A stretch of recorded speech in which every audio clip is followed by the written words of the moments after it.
కథ కూడా అతను మలేరియా జ్వరంతో బాధపడుతూ ఉంటాడు.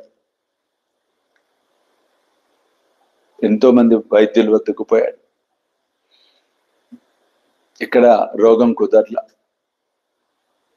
బాబా వద్దకు వచ్చి బాధపడతాడు ద్వారకమాయలు. అప్పుడు బాబా ఏమన్నాడు చూడండి, నల్ల కుక్కకు పెరుగన్నం పెట్టు లక్ష్మీ మందిరం వద్ద, తప్పకుండా నయమవుతుంది అన్నాడు. ఇతని ఇంటికి పోయేటప్పటికి పెరుగన్నం ఉంది సిద్ధంగా. లక్ష్మీ మందిరం దగ్గరికి వచ్చేటప్పటికి చూడండి నల్ల కుక్క సిద్ధంగా. అంటే ఇదంతా దైవ లిఖితం.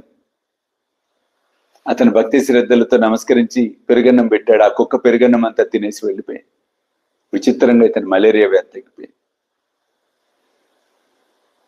దైవాన్ని నమ్మినప్పుడు ఏదైనా జరుగుతుంది. ఎందుకంటే సృష్టి మొత్తం దైవందే, దైవం సృష్టించింది ఇదంతా. కాబట్టి ఆ నమ్మకం, ఆత్మవిశ్వాసం అన్నదే ముఖ్యం ఇక్కడ. ఈ కథలు మనలో ఆ నమ్మకాన్ని ప్రబలంగా వృద్ధి చేస్తాయి. లేకపోతే చూడండి, అదే సమయాన్ని కుక్క ఎట్లా ఉంటుంది చెప్పండి. కాబట్టి అంటే అతనికి నాకు తెలిసి జాతకరీత్యా శాటర్న్, సో నలుపుకి తెలుపు విరుగుడు, అందుకు నల్ల కుక్కకు పెరుగన్నం పెట్టించాడు బాబు. ఈ విధంగా అతన్ని రోగం నయమే. బాబు